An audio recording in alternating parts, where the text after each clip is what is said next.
Okay, I think we can do this.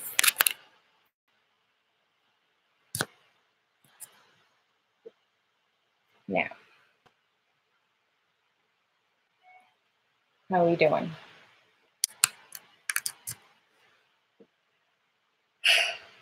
10 seconds, 11 seconds.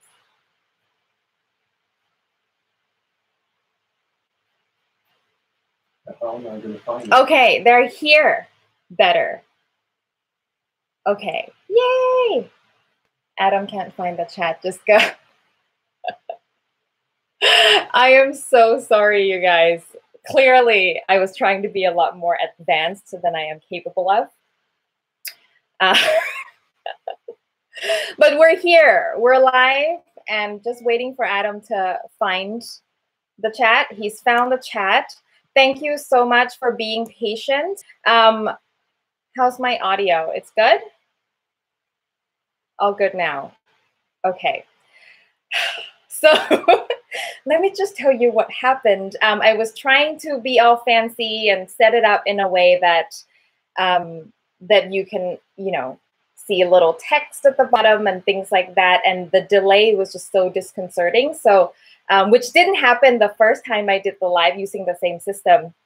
And then I couldn't figure out how to, so now I'm doing it like the simplified way, and I couldn't figure out how to allow access to my camera and my microphone. So then, you know, that's the delay. So my deepest apologies. I'm so glad you guys are here. Okay, Adam's giving me a thumbs up. So Adam is here. Adam is my cameraman, for those of you who don't know. And he's monitoring the chat, and he's also going to be giving me the questions. So let's get some housekeeping stuff out of the way. Hello, everyone. Oh, so many people from Alaska, Malaysia, Mexico. Thank you so much for joining. So the occasion for today's live is we've recently surpassed 500,000 subscribers. Yay! It's a big milestone. I am so thrilled. I mean, there was a time when I never thought this would happen. Like, and when I started, I didn't even know what a subscriber was. So this really was something above and beyond. And thanks to all of you for continued support. So today I want to do a Q&A. So I'm going to just go through some housekeeping stuff real quick to make sure things are going smoothly. So based on last time, your questions that are coming up on the chat are they move so fast that Adam had a hard time keeping track of them, and he'd see a good question and like 2 seconds later it's gone. So what we're going to do is, if you look, oh shoot, and then the form for the Google thing is gone. Let's see if I can add, is there a way I can add this, like, what do you call it? Text and things like that in the description? Well, I can add it to the see if I can add in the description. Nope, I can't add it to the description. Well, why don't, okay, well, in this case then, Adam, you might just have to, we have a lot of pre-questions posted already. From this point on, maybe you're just going to have to watch the live and try to capture questions that way. So we had this Google form posted in the description of the previous live that failed, where people can put their questions there. So that way, like, it stays there. Adam doesn't lose it. We have lost the form because that live was closed. So then you can go ahead and, oh, somebody just posted the link. Adam can try posting the link again in the chat, and somebody can try to copy it real quick. Or you can just try to put your questions in the live chat, and Adam will do his best to capture it. But I think we have a lot of questions already that have been submitted, so I'm going to do my best to try to go through those. I just posted one. Let's see if it works. Just post one in the live chat? Yeah.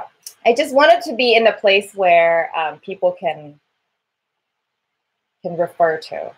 But that's okay. I haven't figured out. No, I'm not your husband.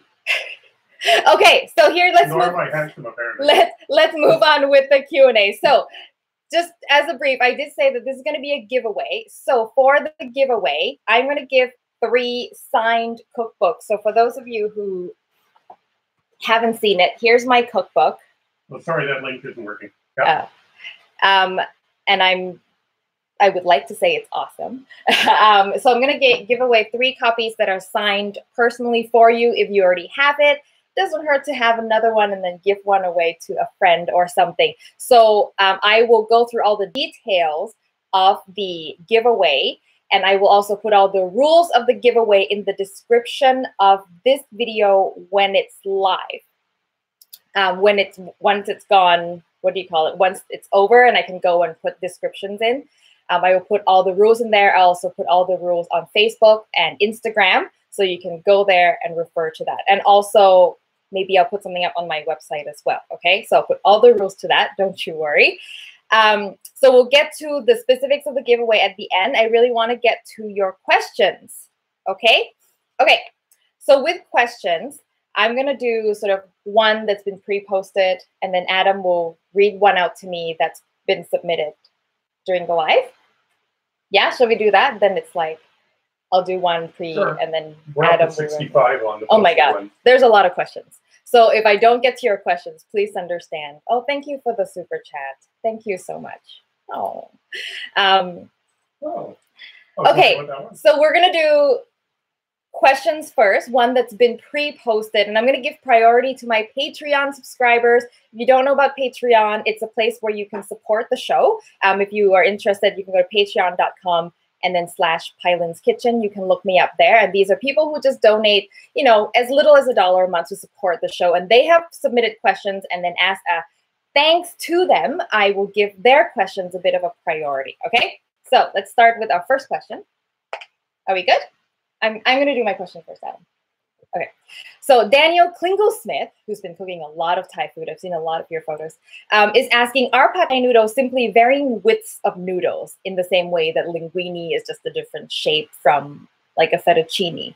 And the answer is yes, if you're just talking about dry rice noodles. Like if you're not talking about there's a difference between fresh noodles and dry noodles, but if you're just standing at the grocery store and seeing all the different sizes of noodles, they're all technically the same, but just cut to different sizes. However, that does not mean that you can just substitute one for another, like, you know, and it'll all be fine, because those different sizes and widths and shape, whether it's flat or round, all that affects the texture and all that affects the overall effect of the dish. So like if you're going to make pho, you want to use the pho noodles. If you're going to make pad Thai, you want to use the pad Thai noodles. And if you're going to change it up, just be aware that it's also going to change the experience overall. Okay?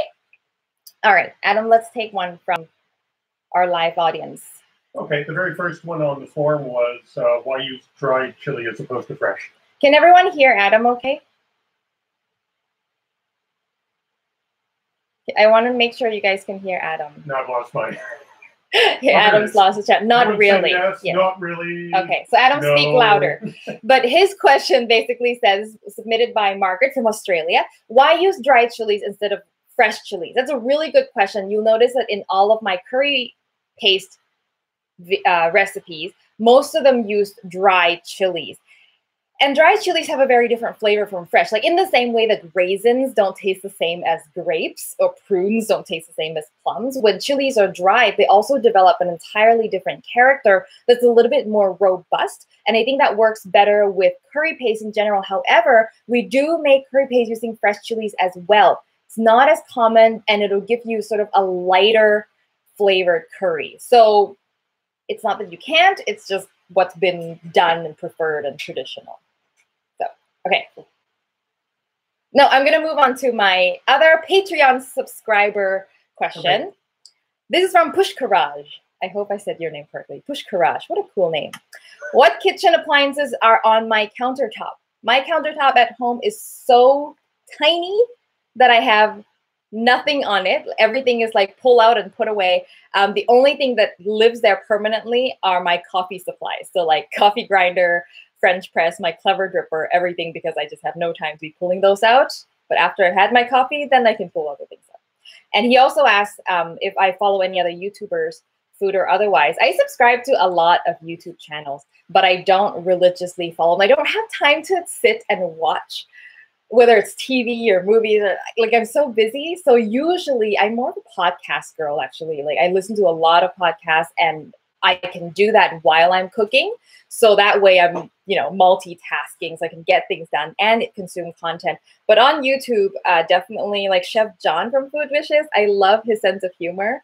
I think Mangchi is just so adorable. I love Mangchi too. I love food shows that entertain you as you watch. So I don't necessarily follow people who are strictly how to, here's how you do it, off you go. There's a time for that, like when you're in a rush and you just want to know. But usually I enjoy people who entertain me in the process. Okay, we'll take one from the live audience. Okay. Oh, live audience. Oh, well, no, I mean the submitted questions. So Maria from Portugal asks, in my country, we do not find sweet preserved radish used in pad thai. What can I use to substitute that ingredient? Do I simply omit it? Okay, I get this question a lot. In pad thai, one of the hard to find ingredient is sweet preserved radish, which is chai po wan. It's incredibly hard to find outside of Thailand. You can find more the salty version, chai po kem, which you can use instead, but I would give that a rinse a couple of times before you use it, because otherwise it becomes overly salty. And then just watch your salt content overall if you're going to go with the salty one. Otherwise, just omit it. Like I've made pad thai several times without it, and it's totally fine. I mean, it does add, a je ne sais quoi to it, but if you don't have it, it will still be delicious. Okay, thank you for that, all the way from Portugal.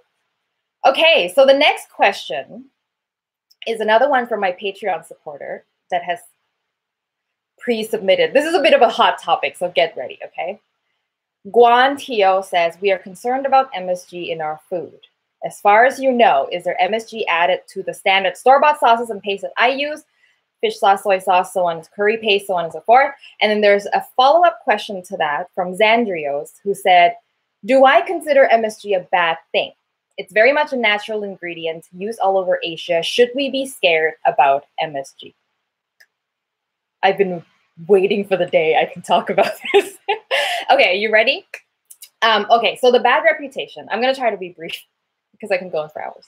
The bad reputation that MSG has today comes from science that we now know was bad and invalid. So back in the day, there was, but that caused a big scare. All of the recent well-designed studies have not been able to find a link between MSG consumption in normal amounts that you might occur on a day-to-day basis with harmful health consequences. Okay, there's not been a link. Even people who say that they're allergic to MSG, when given MSG, when they don't know it, they don't seem to have a reaction. So that's sort of the standing where science is right now. And I'm a pretty scientific person, I think. So that's where my belief is. When it comes to cooking, though, this is my philosophy on MSG. I don't add MSG in my cooking, as you know. I never add it because I don't think you need it. But at the same time, I'm not going to go out of my way to kind of like avoid it. Like I'm not going to spend, like if my favorite brand of soy sauce contains MSG, I'm not going to just freak out and stop using it. So that's sort of where it is. What I don't like when it comes to MSG in cooking is when people use it as a crutch. Like it's such a powerful taste that I think a lot of people just use it as a crutch. Oh, I see. Adam wants me to tell you guys that I have a degree in nutrition. So like I know what I'm talking about. Yeah, so I think a lot of people, and Thai people especially, use MSG as a crutch. So you have bad ingredients or you have bad cooking, you throw a bunch of MSG on it and it just kind of covers it up. And sometimes they use it to an extent where it overpowers everything. Like it overpowers the flavor of the vegetables, of the meat and everything. And it's really strong, right? So I don't like it when people use it in that way. And in Thailand, so Thailand also got the MSG scare. So when I was growing up, when I was little, it was okay to use MSG. And then we all got scared about it. It's not good for you. So people stopped. But nowadays, people will not put MSG. But you know what they'll put? They have no problems putting chicken seasoning powder in their food, which is nothing more than just like MSG buried in other seasoning. But because it's now not MSG, it's chicken seasoning powder, people are throwing it into everything. So anyway, that's my take on the MSG situation. You don't need it, but you don't need to like go out of your way to avoid it. However, if you do want to avoid it, and if you think you really have a sensitivity to it, there are some sauces, like I think my soy sauce contains MSG, the Healthy Boy brand. Curry paste generally don't. And fish sauce does not contain MSG. And you know why? Because fish sauce is so full of natural MSG that it doesn't need it. Like it's so full of glutamate, which is what makes MSG taste good, that there's just no sense adding MSG to it. Okay. Next question, Adam, one from you. May from Georgia in the United States. What are your top 3 favorite Thai desserts? I think I know that one. Oh my God, top 3 favorite Thai desserts. So one is definitely Khanom Krok, the thing that I just posted last week, the little Thai coconut pancakes. It's so awesome. If you haven't seen it, you have to see it. It's so good. And if you've been to Thailand and you've had it, you know I'm right. You know it's one of the best things you'll ever put in your mouth.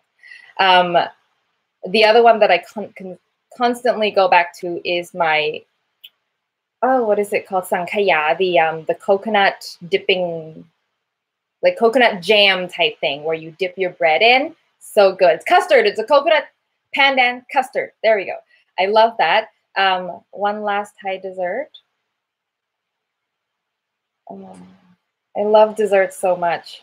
I love all the rest. Of all, oh my God, I can't. Khanom sai sai. I've never made this and I'll probably never make it on my video. It's so much work. But it's like, if you know Khanom sai sai, it's sort of like a mixture of coconut and palm sugar wrapped in this really custardy, coconutty pudding. It's so delicious. I love it. Okay. I just have to say this. Yes.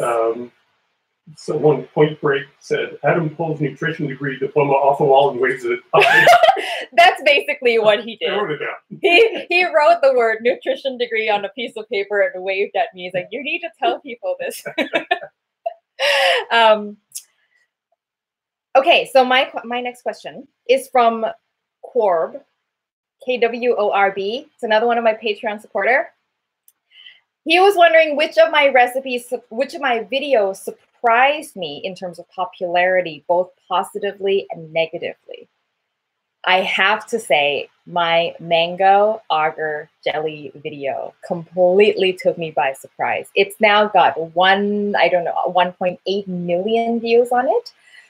Like, I feel like everybody has seen it on, like, all of my subscribers probably have seen it. And if you haven't seen it, you need to check it out and tell me what, what you think is why it's so popular. When I made that dish, I had absolutely no hope that it would do any better than the average video because it's not an existing dish. Like, it's not something that people will search for. I made up that recipe myself, yet somehow it just took off like I've never seen a video take off. And it had a big spike in the Philippines. Like, somehow it got picked up in the Philippines and all the Filipinos kind of went crazy for it. And then it just went nuts from there. And I've had just countless photos of that dish submitted. And then all of my agar jelly seemed to do really well, except my latest agar. So to answer your question, like what surprised me negative, like a video that I thought was going to do well and didn't, was my latest almond jelly recipe. So if you want to look that up, it's almond float. It's agar jelly with fruit salad. And it performed as an average video. And I was like, I don't understand this. I thought people liked agar, but you guys, go and show it some love. It is so good, so refreshing, so delicious, and way easier than any of the other agar recipes that I have. So go on my website, look for almond jelly, and give it some love. If you don't like almond, put something else in it. So there. I'll take one from Adam. James from Missouri. How do you like married life? Do you cook a lot for your husband or do you eat out? How do I like married life? Married life is great, thank you. I cook a lot because I test recipes. So I cook a lot with, my husband Craig eats basically all of my recipes multiple times because I will have cooked that dish, whatever I'm doing a video on, that dish has been made multiple times. So like by the time I film it, he's like, he's done. No more of that thing, whatever you're making. Adam can have it all. So Adam usually eats all of the ones that we film. Right. Because my husband's done by that point with whatever that is. And we eat out quite a bit too. We eat out at least once a week. And I think it's important, I think for me to just go out and see what's being done out there in other people's restaurants. It's how I get some of my inspirations too. Okay, one more from my Patreon supporter.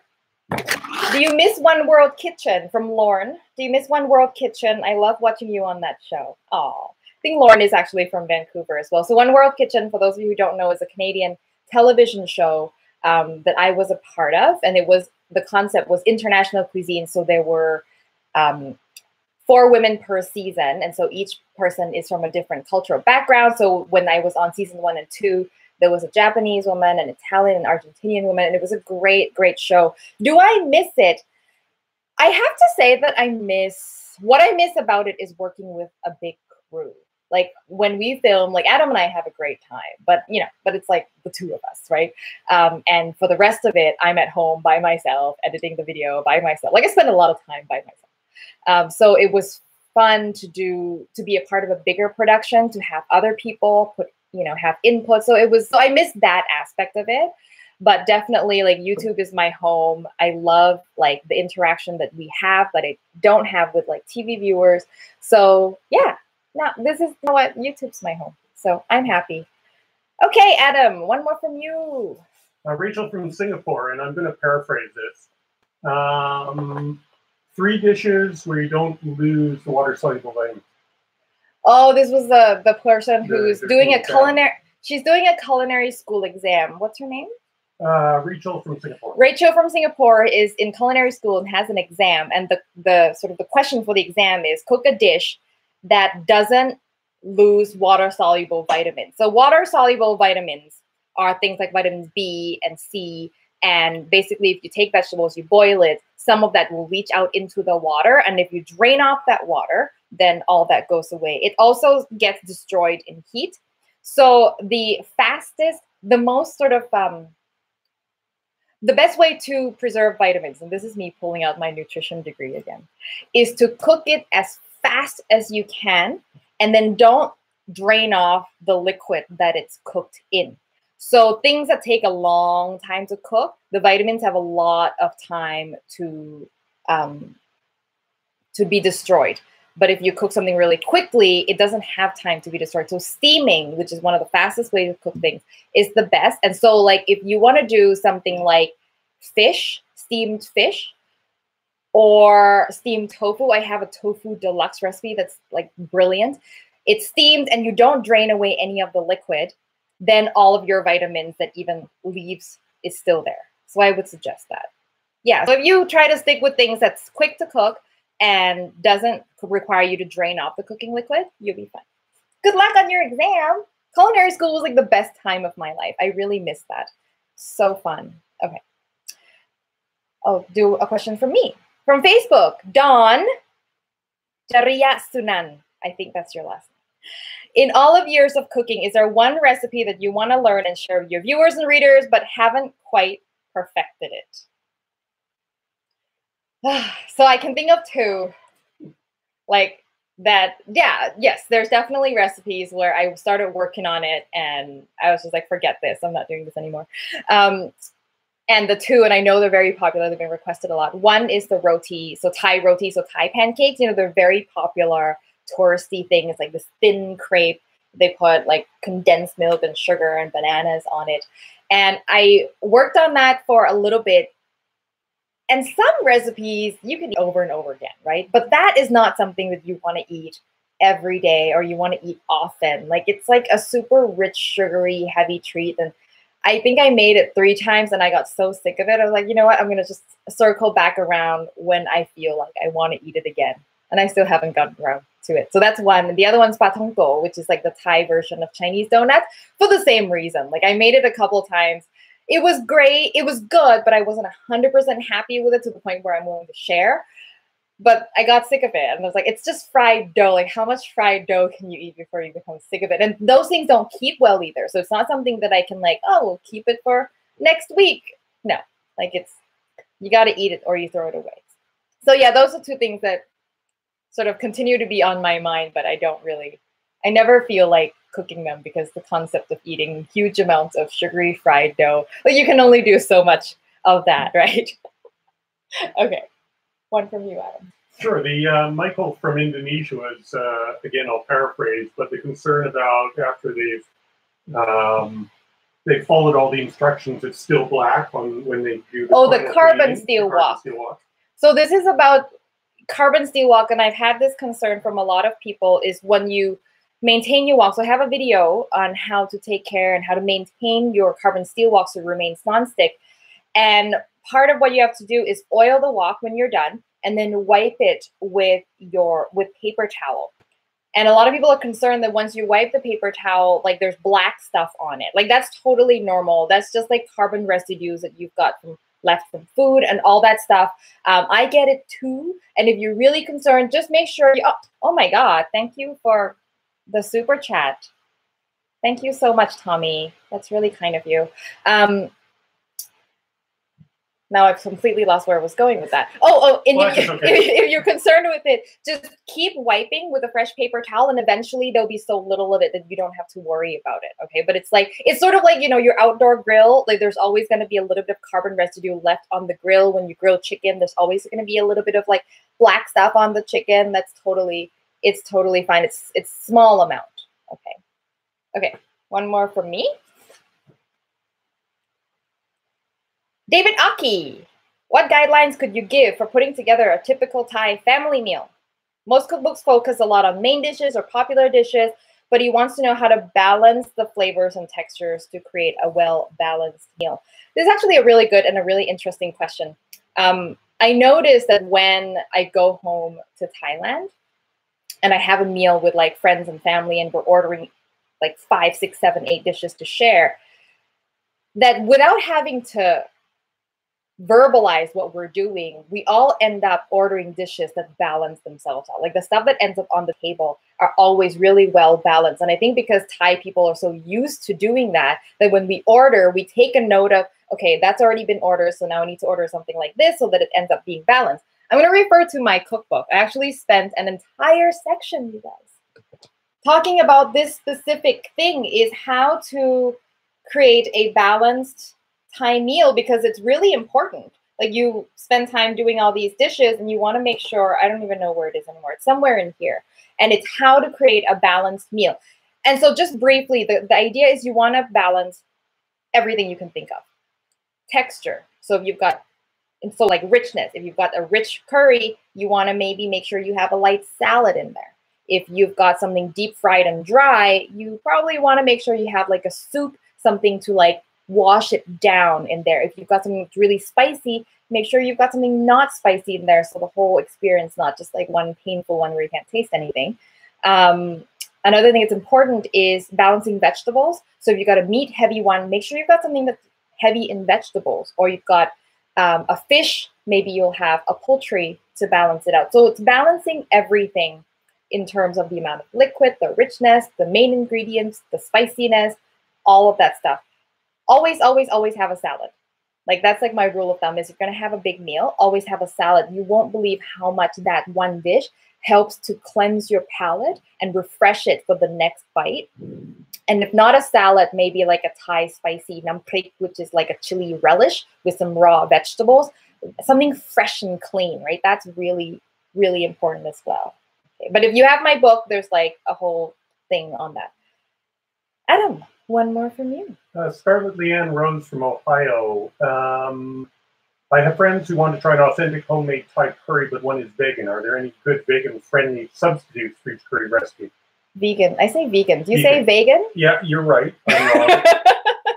I'm like they're from Vega, the star. So a vegan Thai curry substitute? Yeah. Okay.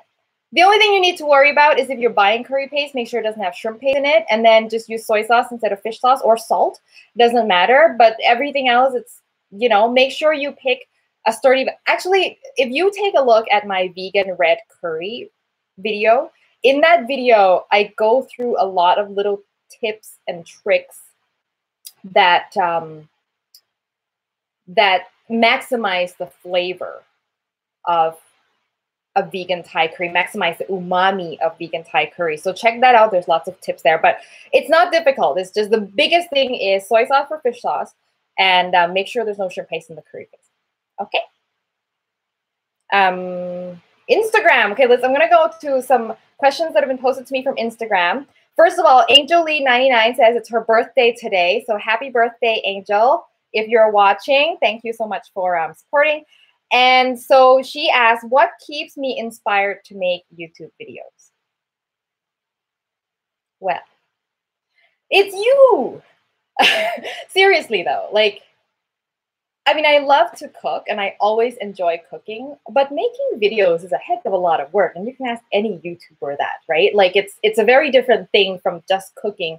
But the reason why I've been able to do it for as long as I have, which is almost 10 years, believe it or not, is because you guys tell me that you find joy and that I've been able to impact your lives in some way with my videos. I get so many messages from you that says, thank you so much. Like, I made this wonderful dish and I'm so proud of myself. I never thought I was going to be able to do it, but your videos made it seem so easy and I gave it a shot. Like, I get so many of these messages that it made me realize that this is more than just, here's how you make this dish. Like, it impacts people in a more meaningful way. And every once in a while, I'll get a really like tear-jerking message where, like, I think I remember somebody who said that his wife was Thai and she used to cook him a lot of Thai food, but then she passed away and he didn't know how to like get those flavors back again until he found my videos and was able to recreate some of those dishes and brought back memories. And I mean, like, you know, like when you hear things like that, it's like, how can I not keep going? And this just comes in all the time. And so I think food just brings people together. It's more than just food. It's something that, you know, it's memories. It's so many things that, yeah, it just, when I hear these things, I just know that I'm doing something that's worthwhile. So yeah, that's how I keep going despite it being a lot of work. Now, another one from Instagram, Size Matter 501. But it's SAI, so I think that might be her last name. Size Matters. Congratulations. What are your top 3 favorite foods that you've ever eaten or do most often by far? Actually, that's an interesting question. I don't do anything most often by far because I'm constantly coming up with new recipes, so I don't really repeat my repertoire. So like if my husband likes something, like he's not going to have it again after it's over for a long time anyway. So my top 3 favorite foods, shrimp paste fried rice is definitely right up there. Shrimp paste fried rice, one of my absolute favorite things. And because it's still fresh in my mind, that coconut milk barbecue chicken that I just posted this past Friday, coconut milk barbecue chicken, kai ko le, that is one of the best tasting chickens. I mean, you guys, like, it's so good. So good. It's a lot of work, but it's so worth it. That's definitely one of my favorite. And then Hainanese chicken rice, man, like a khao man gai. It's just, it's simple, it's delicious, and so satisfying in so many ways. Every time I go to Thailand, I have myself a Hainanese chicken rice. There we go. And it's also something my grandmother makes, which has sentimental meaning to me. So I'm done with my 3 questions, so now we'll go. Okay. Andy from Surrey. Andy from Surrey. Hello. Plans, Surrey, England. Oh, Surrey, England. That's not my Surrey. Your Surrey. That's another story. Okay. Have you ever tried Bhutanese recipes? I have Bhutanese recipes? No, I've never even had Bhutanese food. Well, so I'd be very interested in what, if you have any suggestions, please send them my way.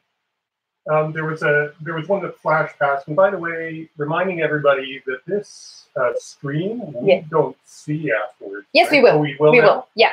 Because there are so many good questions. Yes. In here. So the stream will actually be allowed to. I'm just going to throw it out because I just saw it. Yeah, just throw one out. Any such thing as sushi without fish? And yeah, go to Hawaii. They put spam on it. Yeah. Thank you, Home Chushi from New Zealand. Thank you so much for your super chat. So if you're wondering what super chat is, it's just a little like tip jar that YouTube has. And when you put a super chat, like give like a donation of any amount that you want, your comments will be highlighted. And so like your questions will stand out very much. So if you've got a burning question that you really want me to answer, maybe consider the tip jar. And again, I'm going to stick with the form mostly because there's 81 questions. Yes, there's so many questions. Thank you. And you want to make a comment about the best way to get hold of you. You made a video about that. Yes. If you have questions, make sure you don't post it in the YouTube comments section because there's so many comments there and I just lose track of them. Just reach out to me on social media, Facebook, Twitter, Instagram. I'll definitely see those there. Okay? Really good question. I mean, they're all good questions. Min from Taiwan. Can you do a series of healthy but delicious low-carb meals? There's a theme. Low carb. Carb is my life. What's the point? But I understand. I understand. You know what I might do is I might create a playlist of existing videos that would be qualified as low carb. And so you could get a head start that way instead of waiting for me to come up with all these low carb recipes. But yeah, carbs, you guys, I love carbs. But I will make a playlist, a low carb playlist. Yeah, because there's already tons that are low carb. Kiran from India. Hello, Pai. I cook my chicken in a wok and it gets hard and dry really fast. Any way around this? I know cook chicken in a wok and it gets hard and dry. Really you know the answer? I want to hear what you think. You did a marinade thing.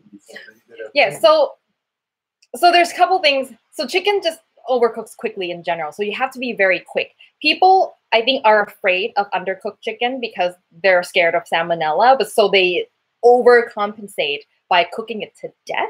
And then it's just dry, right? So I would definitely, if you're dealing with chicken breast, a brine or a really liquidy marinade would help because it will absorb all the liquid around it and just be really quick. If you have an instant read thermometer, use it. If it reaches 160 Fahrenheit, take it off. And I think when I watch other people cook, I see this a lot with chicken where they're so scared that it's not done. So they keep cooking it until it's absolutely done. Gosh darn it, it's going to be well cooked, no trace of salmonella, and then they wonder why it's dry. You know. And then there's velveting, which one of your fans think? Oh, velveting. Yeah, velveting is definitely... Now, what video do I give examples of velveting? Beef and broccoli, my garlic lime pork, or my radna recipe. So velveting is... Thank you, Al May, for your super chat. Carb is life. Yeah, that's right, girl. Or girl, yes. Yeah, velveting, it's basically putting cornstarch and sometimes also egg whites around the meat. And then what you do is you cook it really quickly. And that cornstarch sort of forms a coating around that food. And it prevents liquid from going out. And it also creates a really nice velvety texture. That works with everything. It works with small pieces of food. It doesn't like, you can't velvet, like meats, yeah, but you can't velvet a steak. Like that would be bizarre. Okay, next question. Hi, from the Netherlands, but now in Copenhagen. That's in Thailand. I figured you know how to pronounce there we go. Better than me. What pork meat can I use instead of pork leg for cow camu? Pork leg seems so big for a single person.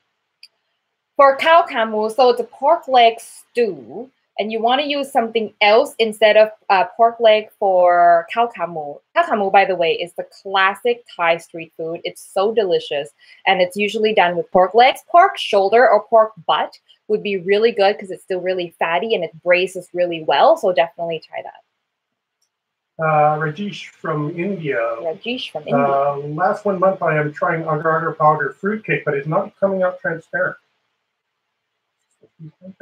So agar-agar will always be a little bit cloudy. However, if you find that it's really, really cloudy, it just means you're putting too much of the powder in. So like the more agar powder is in the liquid, the more cloudy the mix becomes.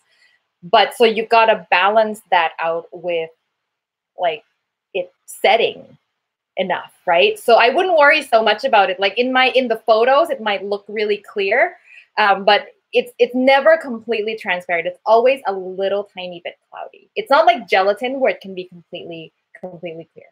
Yeah. I'm sorry, I can't pronounce his name. That's okay. Turkish Thai, which is an interesting combination.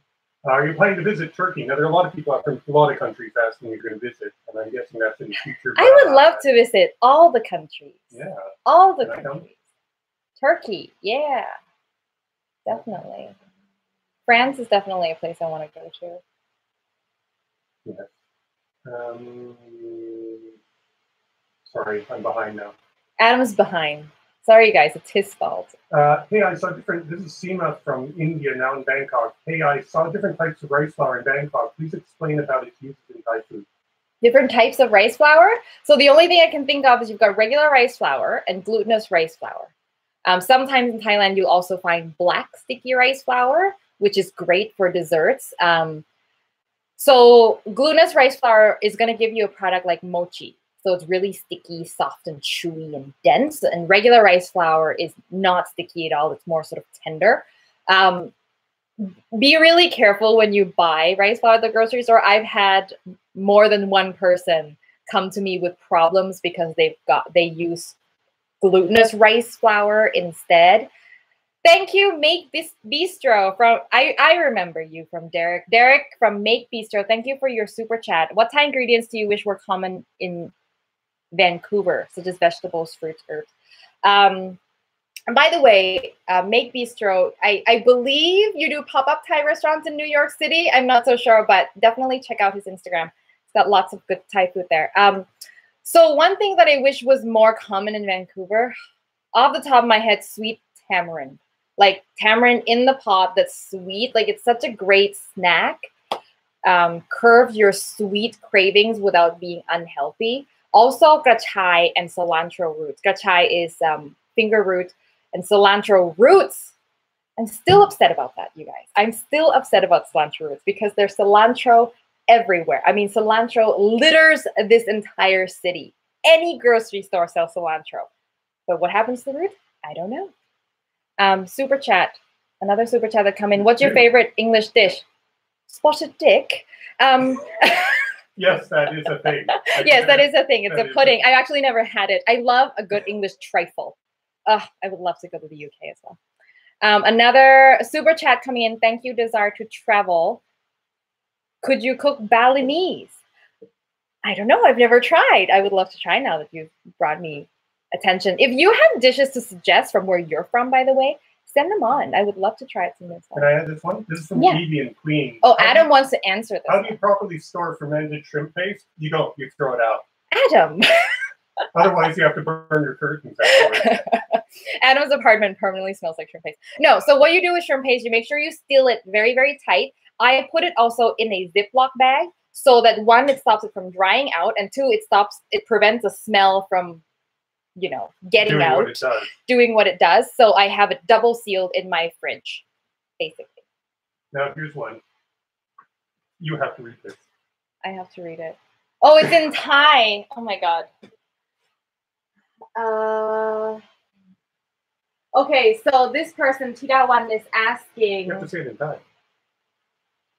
It'll be cool. So she's asking, it's too far. I can't see it from here. So she's asking, she wants to go into culinary school. Okay. อยากทราบว่าถ้าอยากเรียนทำอาหารอย่างจริงจังแต่ไม่มีเงินทุนมากพอเนื่องจากสถาบันสอนทำอาหารหลายๆแห่งค่าเรียนค่อนข้างสูงเราควรจะเริ่มจากตรงไหนดี So she's basically asking, I want to get started to learn how to cook professionally from the sound of it, but culinary schools are very expensive. Where should I start? Culinary schools are incredibly expensive. And justifiably so, because it costs a lot of money. Like if you've been to a culinary school, it costs a lot of money to have all those professional equipment and all the food that the students essentially like make and throw away. And they've got to use good quality food too. So what I would suggest is there are many, many, many good chefs who never went to culinary school. So what I would suggest is start working in restaurants. Just go in as a prep cook, go in like as a position. It's not going to pay a lot, but just start from the bottom and pick it up from there. And I would also seek out chefs who are there to teach. I was very lucky when I first started. that's what I did. I went, and we call it a stage in the restaurant industry, where you basically go work for free, just in exchange for experience. But you've got to pick chefs that have a mentor attitude. Because if you don't, you end up in a restaurant and they just use you as free labor, right? And you don't want to do that. You're being taken advantage of. I had some really good chefs in my past who took me in and took the time to teach me like the arts and crafts of working in the kitchen. And so maybe you could find somebody who's willing to do that for you, find a restaurant that you admire, and go and apply for work. And, and other than that, watch my videos, cook a lot at home, watch lots of videos, and try a lot. Yeah. Okay, Ash from Singapore. I've been making pad krapao. Pad krapao as my go-to dish for months. I love it so much, but I need a new go-to dish that's quick and easy. Ash needs a new go-to dish other than pad krapao. Try pad prik king. That's a really easy, really delicious, flavorful dish, and it's basically a stir fry with curry paste, or pad pet, which is a similar thing, but it's a little more saucy, less dry, less sweet. So either pad prik king or pad pet. I have both of those recipes on the site. So if you look up like curry paste stir fries, yeah, those will come up. Hey, we've got some Sean from BC. From BC. And by the way, I am seeing a lot of BC Vancouverites going by on the chat, but again, there's no time to. But cool. John from BC, do you ever teach children your culinary schools? Do I ever teach my children? Not my children. I don't have children. Do I ever teach children my culinary skills? Well, one of the things that I think none of you probably know is up until recently, I was a teacher in high school. I was only subbing in home ec, of course. So home ec, for those of you who don't know, is basically cooking classes. At least in Vancouver, it's mostly cooking classes. So I was teaching in high school. I was subbing because I was doing this part of the time. So the other part of the time, I was teaching in high schools. And so there were lots of children, teenagers, and it was a blast. It was so much fun. And actually, teaching the kids taught me a lot about how people learn how to cook, and taught me a lot about things that I take for granted. That's like, because kids don't know, and they're going to go and do things that you would think, why would you do that? That makes no sense. But like, of course, like they wouldn't know, so it gave me a perspective of someone who's completely new to cooking. And I think it helps my ability to be able to like teach you guys to address issues. Also, Adam doesn't cook at all. Like he has no skills. Even after hundreds and hundreds of videos, he still can't cook anything. So sometimes I'll be filming something and he will ask me a question that I hadn't thought about, because like as an experienced cook, you don't have the perspective of somebody who's not an experienced cook. So Adam will ask me something, well, what about this? Or why did you do that? And then I'm like, oh, that's a good point. Maybe some people would be confused by the same thing. Let me address it. Now, other times, because Adam doesn't cook at all, he'll ask me questions and I'll be like, you know what? I think that's enough of a common sense that people who are watching my videos probably know. So, there's like a balance of here and there, but having Adam there to like give me prompt questions is useful. By the way, on the feed was, thanks, Mrs. Chong. Miss Chong, thanks for teaching me in high school. Oh, who is that? Yeah, Miss Chong is how I went in high school. Brian from New York City, I have an East End brand palm sugar in a jar. Can I use the same measurements as you use for palm sugar in the recipe? Yeah, palm sugar in a jar. This is something that you may or may not be familiar with. Are you talking about the ones? I'm assuming you're talking about the ones that are compact in a jar, like it's like a jar of jam and it's like solid. You can use the same measurements. Let me put it this way: where I call for 1 tablespoon of palm sugar, estimate 12 grams. So I would weigh it, because like those jars of palm sugar can be very dense, and when you spoon it, you sometimes get more than when you chop it and pack it into a spoon. So just go with weight, so 12 grams per tablespoon. And if you don't have a kitchen scale, if any of you watching don't have a kitchen scale, you need a kitchen scale. Like it's cheap. Like you can get one for so cheap now, and it makes such a difference, especially in baking. I'm going to say a very quick thing. 2 people now have asked me why I'm not asking questions from their country. I'm just doing them in order. Yeah, Adam was just doing them in order. doing the questions that arrive in order. So if the are. people who posted them first, that's first. He doesn't have anything personally against you. No. Okay. Adam's way nicer than me. It's true. It's true. That's why I hand over the question selection to him. So you got a couple... Super chat. I don't see them.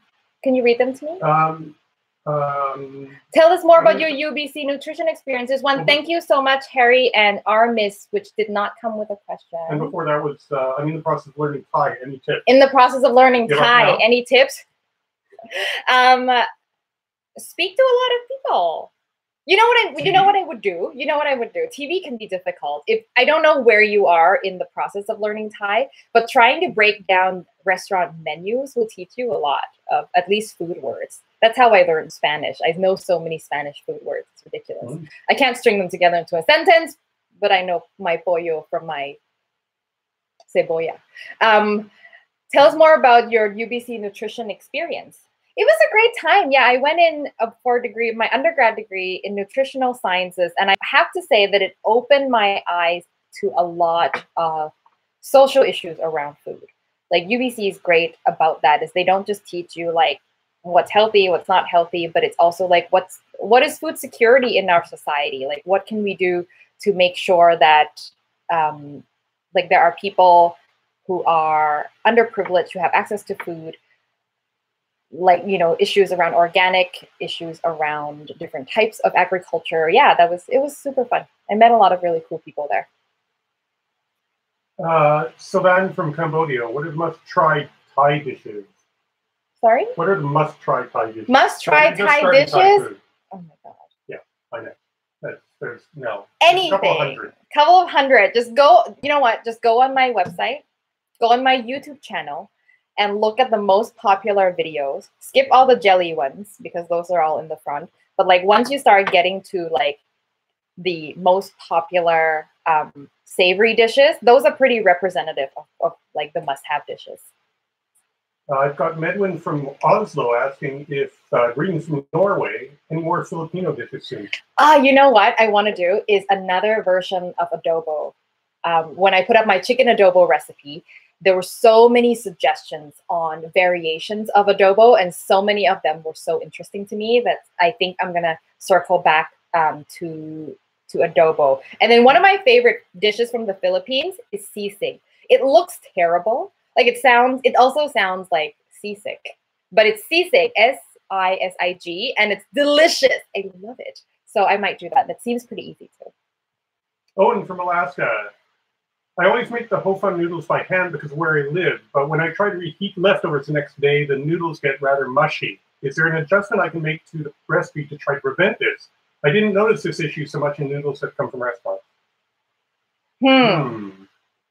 I don't know if I've ever had experience with reheating ho fun noodles and them becoming mushy. I think try adding less water and see what happens. And then when you're reheating, how are you reheating it? I usually do them in the microwave, or sometimes I don't even reheat them at all. I throw them directly into the wok, and then just the moisture from the sauces will soften them. So like in restaurants, all of our ho fun noodles go directly from the fridge into the wok, and it just softens naturally. So we're coming up to 53 minutes. So let's do 3 more questions. Okay. Again, I'm just going through the form. There are so many good questions coming through the feed, but there's 84 in the form. Kelly from Seattle, where is one of the places you would love to travel just for food? Just for food. France is definitely right up there. I think it's always been this romantic place. I studied a lot of French when I was younger. I speak some French, and so I think I have this emotional desire to go to France. I would have said Japan up until this point, but I had been to Japan. So even though it was just such a short trip, I feel like that's ticked off. I still need to go to Tokyo and try more food, but definitely France and Italy, Europe, everywhere in Europe, basically. Maybe England? England, I would love to try. So I'm technically half British. Adam is English. Well, you can't hear it. Just born there. Don from California. California.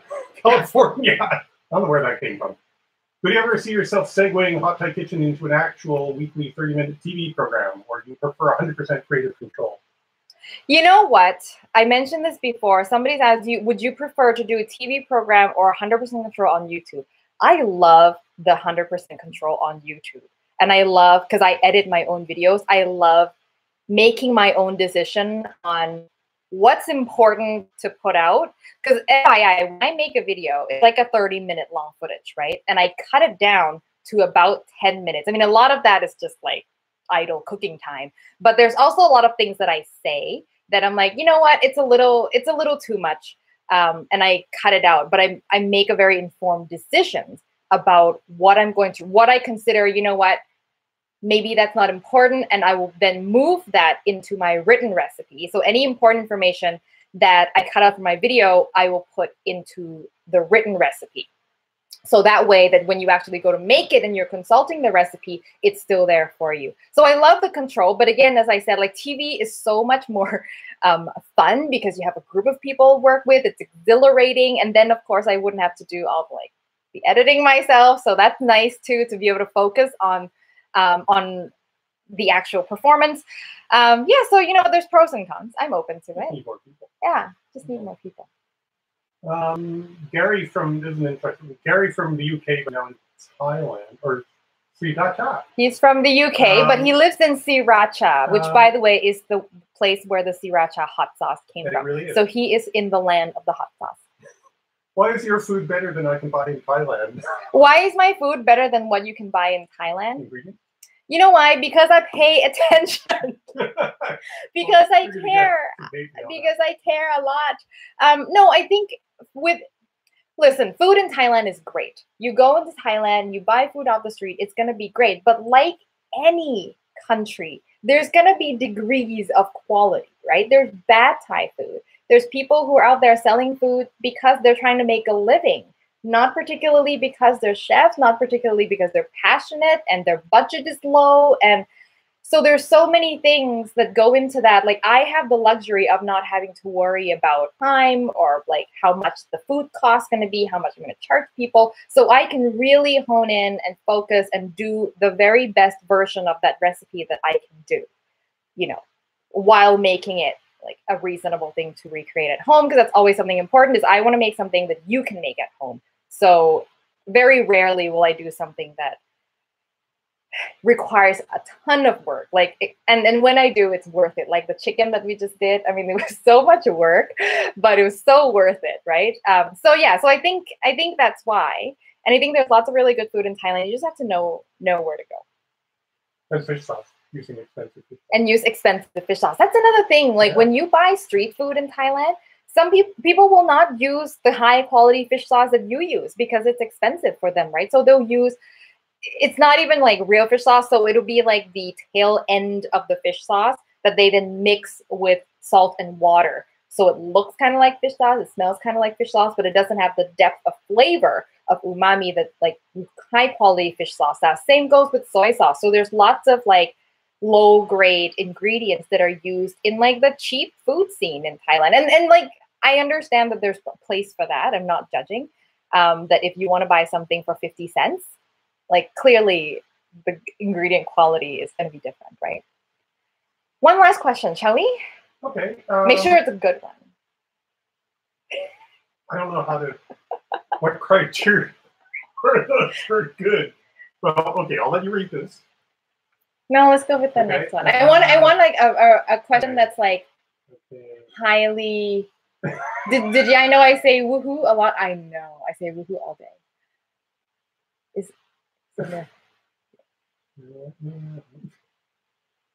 Yeah, this was during the process of trying to get this. Okay, you know what? I am going to now take one question on the live stream. Maybe, what's my favorite Thai street food?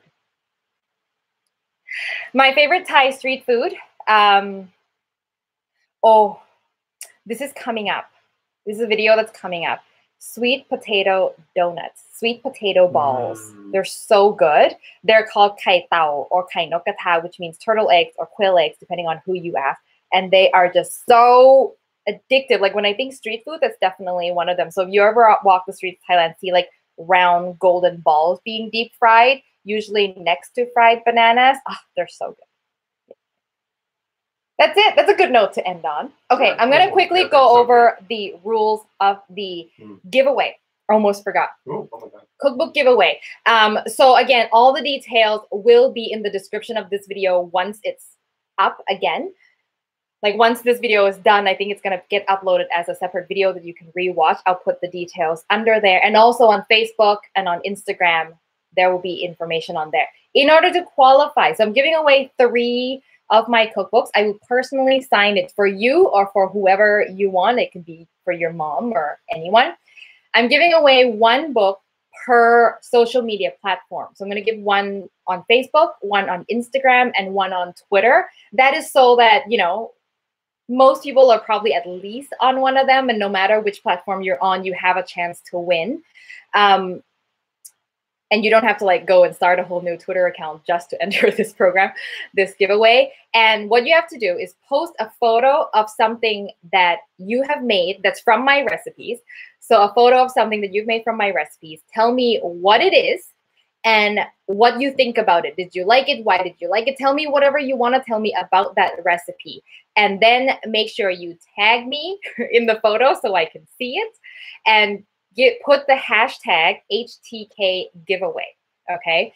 All the rules will be listed. Again, make sure you check back on this video on Facebook and on Instagram for the details while you sort out the photos. So make sure you tag me, make sure you hashtag HTK giveaway. That's just so that I can find you. If you're posting on Instagram, make sure you tag me in the photo, not mention me in the caption. If you mention me in the caption, I won't see it. If you tag me in the photo, I'll definitely see it. On Twitter, just simply tag me. On Facebook, post it on your own timeline and tag me. The important thing is tag me, because that's how I will find your entry. And then I will announce a winner.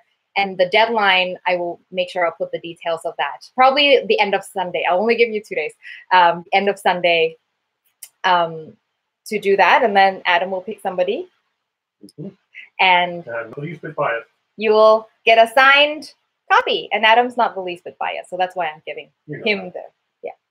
So that's all. Again, I know I just went over the giveaway rules really quickly. It will all be written and spelled out. Facebook, Instagram. There's not enough room on Twitter. And also under the description of this video when it gets posted. Okay? Thank you so much for all of your chats, for all of your questions, for all of your support. Wouldn't be at 500,000 subscribers without all of you, and for all of your super chats as well. And let's do this again, shall we? And I'll make sure I figure out all the details, all the technical details up front, so this didn't happen again. My apologies again for this rough start. All right, you guys. Bye-bye and sawadee ka.